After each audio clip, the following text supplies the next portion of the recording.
మనం ఒకేసారి ఇద్దరు వ్యక్తులని ప్రేమించొచ్చంటారా? ప్రేమించటం గురించి చెప్పాలి అంటే మనం మొత్తము విశ్వాన్ని ప్రేమించవచ్చు. అది తేలిక. ఒకరిని ప్రేమించటము, ఇద్దరిని ప్రేమించటం ఏదైతే ఉందో అసలు ప్రేమించడం అనేది మన చేతిలో లేని పని. ప్రేమ అనేది కలుగుతుంది. మనము ఉద్దేశపూర్వకంగా ప్రేమించటం అంటూ ఎప్పుడూ ఉండదు. మనం ఒకరిని ప్రేమించాలి అని డిసైడ్ చేసుకున్నాము అంటే అది ప్రేమ కాదు. ప్రేమ కలుగుతుంది. దాంతో నిర్ణయం తీసుకునే అవసరం కూడా ఏముండదు. అది వాళ్ళ యాక్షన్స్ ని బట్టి అయి ఉండొచ్చు. ఏదైనా కలుగుతుంది. అది మనలో కలుగుతుంది. మన పర్మిషన్తో దానికి అవసరం లేదు. దాన్ని ఎట్లా వ్యక్తం చేయాలి అన్నది డిఫరెంట్ ఇష్యూ. కొందరిని చూస్తే ప్రేమ కలుగుతుంది. అట్లా ఎంతో మందిని చూస్తే కలగొచ్చు. కొన్ని వైబ్రేషన్స్ ఉంటాయి. ఆ వైబ్రేషన్స్ వలన వాళ్ళకి బాగా తెలిసిన మనుషులాగా అనిపిస్తుంటారు. ఎక్కడో చూసినట్టుగా, తెలిసినట్టుగా, ఎప్పటి నుంచో పరిచయం అనిపిస్తారు కొంతమందిని చూస్తే. అది సర్వసాధారణం. అది ప్రేమ అని చెప్పడానికి లేదు. బట్ వైబ్స్ రెస్పాండ్ అవుతూ ఉంటాయి. కొంచెం పాజిటివ్ వైబ్స్ వచ్చినాయి. అది ఇద్దరికి కావాల్సిన అవసరం లేదు. ఒకరికి కావచ్చు, ఒకరికి కాకపోవచ్చు. అక్కడే సమస్య వస్తుంది. ఇద్దరికి అట్లా అనిపిస్తే అది వేరే విషయం. ఆ వైబ్స్ అన్నదానికి చాలా రీజన్స్ ఉంటాయి. వైబ్స్ అట్లా కుదురుతున్నాయంటే దట్ డిపెండ్స్ ఆన్ జీన్స్. మన రక్తంలో ఉంటుంది అదంతా కూడా. ఈ జ్ఞాపకాలు, మనకు తెలియని జ్ఞాపకాలు ఎన్నో మన మైండ్లో ఉండిపోతాయి. అవి మనకు తెలియవు. కొంతమంది చూసినప్పుడు అది ఒకటి జస్ట్ అట్లా ఒక కిరణం లాగా బయటకు వస్తుంది. That gives a hint.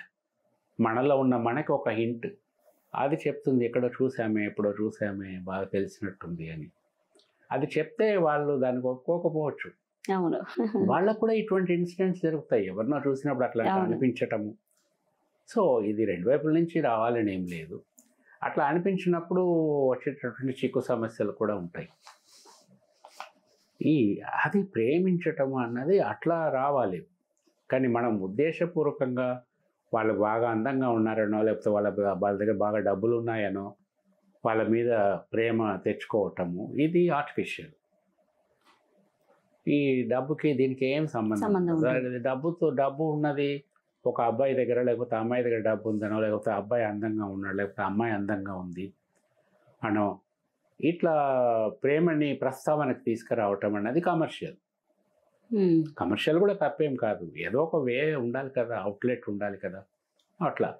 So ఒకేసారి ఇద్దరిని ప్రేమించటం అన్నది లౌకికంగా మనం ప్రేమ అనుకునేది ఏదైతే ఉందో అది డిఫరెంట్. అట్లా ఒకేసారి ఇద్దరిని కాదు 10 మందిని ప్రేమించవచ్చు.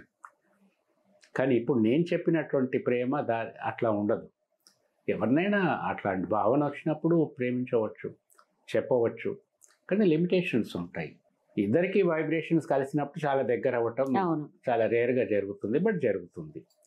సో ప్రేమించటం మీద ఉన్న ఒపీనియన్ ఏమిటో ఫస్ట్ మనకి ఒకరి మీద, ఇద్దరి మీద ప్రేమ కలిగి ఇద్దరిని ఒకేసారి ప్రేమించవచ్చా, ప్రేమించకూడదా అంటే అసలు ప్రేమ అంటే డెఫినేషన్ ఏమిటో ఫస్ట్ తెలుసుకోవాలి. నిజంగా కలిగింది ప్రేమేనా కాదా అది తెలుసుకుంటే మనకి మనం సమాధానం చెప్పుకోవాలి. ఎవరికో కాదు. ఎందుకు ప్రేమిస్తున్నాను దానికి రీజన్ నాకు నేను చెప్పుకోవాలి, ఎవరికి వాళ్ళు. వేరే వాళ్ళ చెప్తే అబద్ధం చెప్పుకోవచ్చు. మనకి మనం చెప్పుకున్నప్పుడు అబద్ధం చెప్పిన ఛాన్సే ఉండదు. అక్కడ నిజాయితీగా చెప్పుకుంటారు. అది నిజాయితీగానే వస్తుంది. ఆ ఆన్సర్ని బట్టి you can decide whether to go proceed or not. Okay అండి, ధన్యవాదాలు. ధన్యవాదాలు.